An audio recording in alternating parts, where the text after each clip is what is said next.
Buddhist stories, the 100-headed fish, the peaceful heaven beings' deeds, and the trial streams are heaven gatherings, part 2 of 8 on Between Master and Disciples, given in English on August 9th, 2015 in Roquebrune, Cap Martin, France.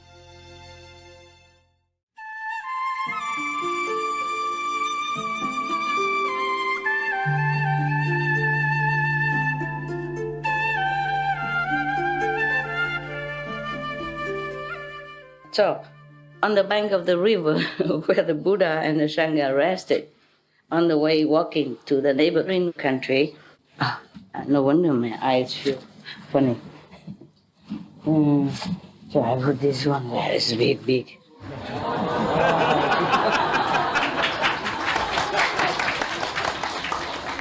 Made in Japan, for book reading. Yeah. Okay. Good. Then I don't have my hands free to express my feelings. Okay. No, I don't need to express it. It's probably more convenient. There are some optic glasses that just, hang on the neck. And whenever you want, just clasp together, I should go and ask for that, but I don't have a time yet. I don't feel like going anywhere if I don't have to. I mean, they're not urgent, and I just don't go. 500 cowboys. The boys will take care of the cows. They're called cowboys, no? Yes. I don't mean Texas. Buddha was not in Texas. At that time, not yet. 500 cowboys and 500 fishermen, yeah. These fishermen, they have 3 kinds of nets, nah? One net needs 200 people to shred and to pull it. And another one, 300, bigger, yeah. And another one bigger, 500 people in order to manage the net. Must be a very big one, huh? Yeah, very big. The Buddha and the bhikkhus, many bhikkhus, no? He has a lot of bhikkhus, the monks, sitting also not too far from them. And at one time, suddenly they saw that certain 500 fishermen there could not be able to pour the net back up onto the shore. It was too heavy or something. And then these are 500 fishermen asked 500 cowboys to come and help them to pour together. And then saw 1,000 people in order to pull it up. And then they saw a very, very, very great giant fish. On the body of this fish were all kinds of heads of different animals, like the horse's head, the camel's head, the tiger's head, the wolf's head, the pig's head, etc., etc. This was a very strange kind of fish. So they all came and had a look. And then the Buddha also asked Anand to go over there and check it out. And then Anand went over there and saw that. He saw 100 kinds of different animals' heads on this body of the fish. And then he came back to the Buddha and told the Buddha first. And then, of course, he will ask. Nah? Anand asked a lot of questions. It's always him who asks. I wonder why nobody else knew how to ask. Yeah, up to now, huh? Up to now, many stories. Most of the stories, always Anand asked the Buddha, why is that, why is that? Well, he was clever, no, even though he wasn't enlightened, but because he was probably busy or being the Buddha's, attendant, he thought he didn't need, yeah? Maybe like that. Possible, it affects. But then later he meditated just for a while alone in the woods after the Buddha's nirvana. He got enlightenment complete right away. So he had it already in him. Just took some time. Yeah? Maybe you all had it and it takes some time. Maybe after I die, then you all go sit in a corner there and then get enlightenment completely. I don't know. All right. And then the Buddha also went there and had a look. And when he went there, he asked the fish, are you Katile? Is your name Katile? And then the fish said, yes, sir. And the Buddha asked, This lifetime you are born as a fish. Do you know next lifetime where you are going? So he said, I have to go to the infinite hell. There is a hell that you will never get out of there, like a life sentence, you know? Yeah. And here is like infinite sentence. Anand and the whole assembly of Bichils did not know why, so of course he asked, praise be the world honored one. You call this fish Katile. Why? Can you please tell us? And the Buddha said this, listen to me, I will tell you the origin of this fish. Yeah. Long time ago, at the time of Kajip Buddha, yeah, another Buddha, né? Yeah, before Shakyamuni Buddha, there many decades, many eons ago, another Buddha, yeah. And between there, many more, and before that, many more, and after Shakyamuni, there will be more. It's just at that time, long time ago, at the time of Kajip Buddha, there was a Brahman, the first caste of the Indian four-caste system. Yeah. He had a son, and his name is Katile. He was very intelligent, many talents. And of all the contemporary similar levels of intellectual and talents, he was the first. Oh, I'm sorry, yesterday, by the way, Sariputta, I remember he was not the one with the wisdom sword. It's Manjushri, no? In Vietnam, we call it Vang Thu Bồ Tát, Manjushri. Yeah, he's the one with the swords of wisdom. Is that correct? Anybody know? Yeah? Monk? Manjushri? Yes. With the swords of wisdom. Yes. Not a sword, it's meaning that he can cut asunder ignorance, you know? So just saying that he has the sword of wisdom, but he doesn't use the sword, of course.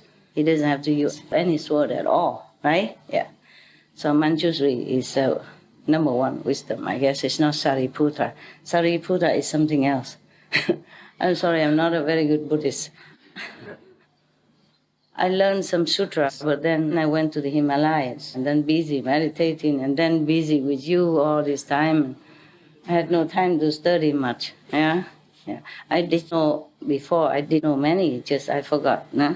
I told you already. Even now, I tell you something, and I say, "What did I say?" Getting old. Maybe I knew. I just forgot.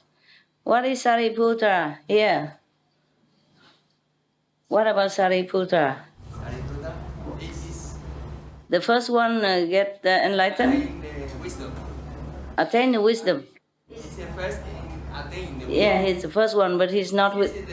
The life of Buddha, the cartoons I see in the YouTube. The cartoon?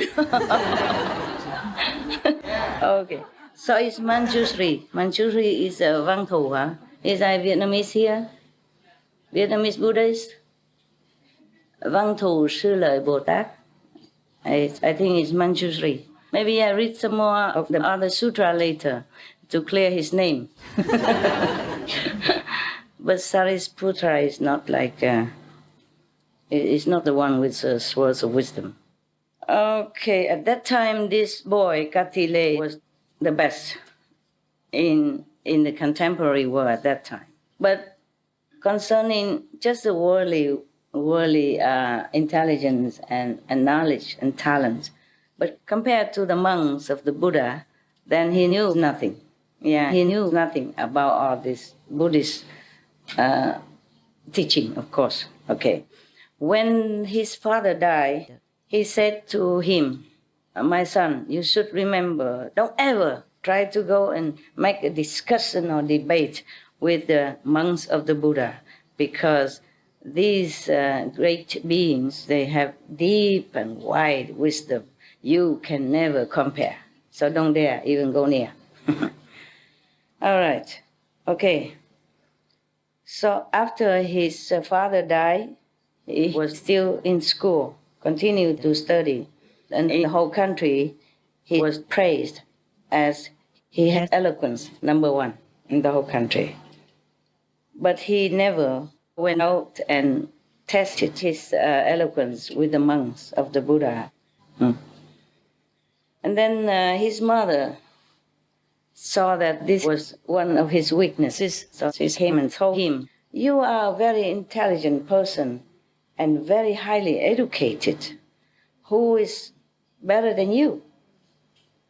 So the son said, Katile told his mother, "Praise mother, the monks of the Buddha are much, much, much better than I." So the mother asked, How better than you? In which way? And he said, "Praise mother. If anything I didn't understand or I didn't know, I came and asked them, any of them, then they explained to me very clearly and very easy to understand. But if they asked me anything, I could not answer." So I knew that I am nothing compared to them. Why don't you go there and learn with them? Learn the way they know things. "Oh, mother, I am an ordinary lay person. If I go there and want to study with them, then I have to become a monk first. So how can I do that?" Yeah.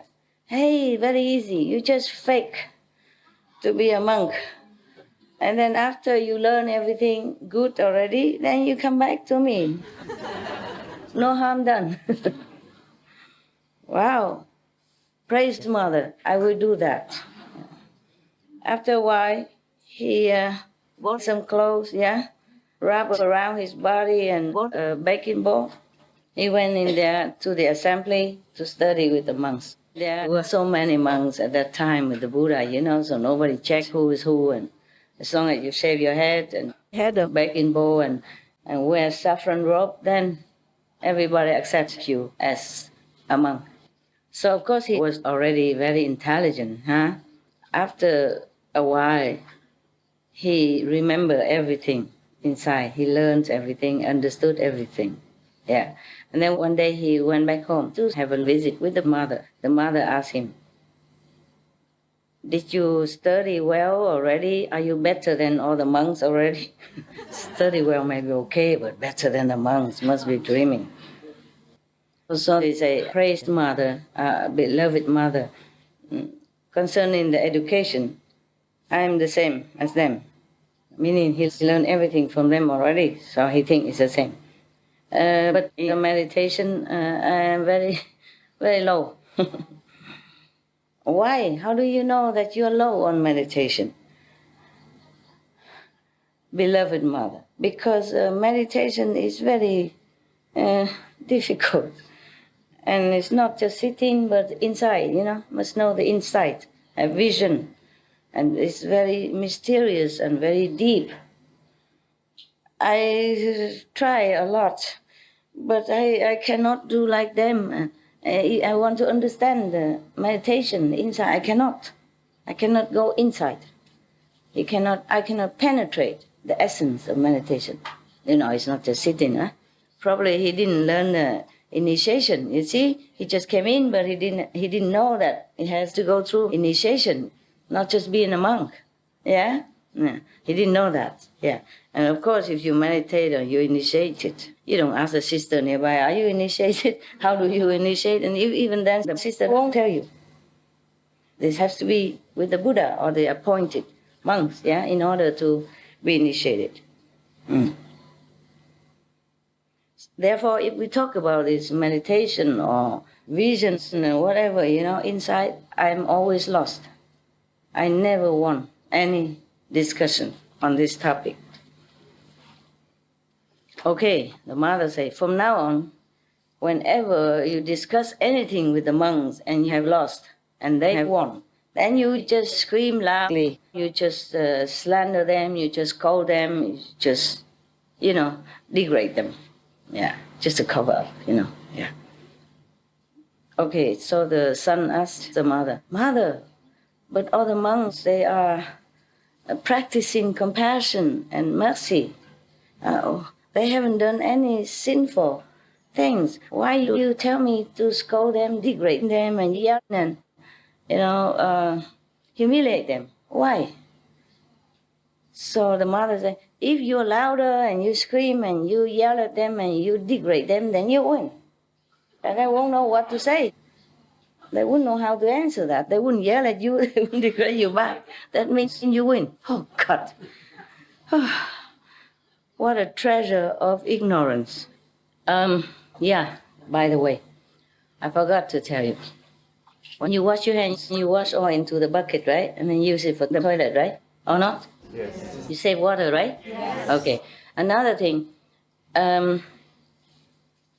whoever has the water and electricity ability should buy those filters, put it on the tap, and then whenever you open, you turn it to the filter side, turn this side and you can wash as normal, turn to the filter side, then you have filter water, you can drink straight, direct, because it's very clean. That's why I drink every day. I don't cook water. Unless I don't have any filter, I don't cook. Or if I don't have a filter, then I use a cloth or something to filter. Okay? So here is, of course, it's not as good as if you use a cloth, because we don't have to buy one more extra, but it's okay.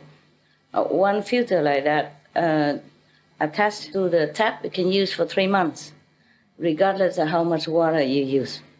You just use it and drink anytime you want.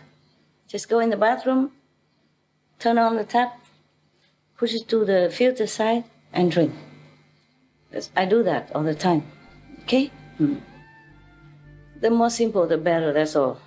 Not because I'm lazy. I have a kettle, stand still and all that. I do it only now and then. When I need to drink something hot to cleanse the throat, or when I have customers, I have friends, then I cook tea for them or something like that. Then I use the kettle.